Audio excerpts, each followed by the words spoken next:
An kama wata mata a safiyar yau a birnin tarayya Abuja, inda aka same ta da maƙudan kuɗaɗe.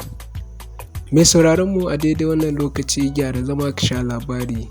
Sannan mai sauraro, idan wannan shine zuwanka na farko wannan tasha tamu mai albarka, ka daure ka danna mana subscribe da kuma alamar ƙararrawa domin samun sababbin shirye-shiryenmu idan mun ɗora.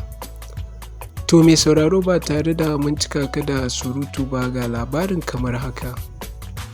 An kama wata mata mai suna Hadiza Ibrahim a birnin tarayya Abuja a safiyar yau. Hadiza Ibrahim ta kasance dattijuwa ce, kuma an same ta a bakin hanya tare da maƙudan kuɗaɗe, inda kuɗin ya kai naira 500,000 da kuma dala Amurka 1,000.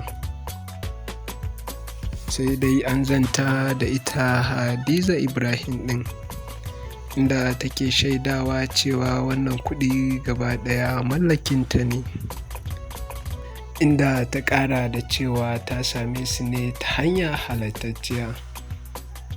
To sai dai ba mu sani ba, wannan kuɗaɗe sun zo ta hanyar bara ne ko kuwa ta wata hanya ce Hadiza Ibrahim ta samu wannan kuɗaɗe.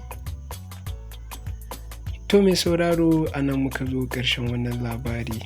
Ka daure ka danna mana subscribe da ƙararrawa domin sababbin shirye-shiryenmu.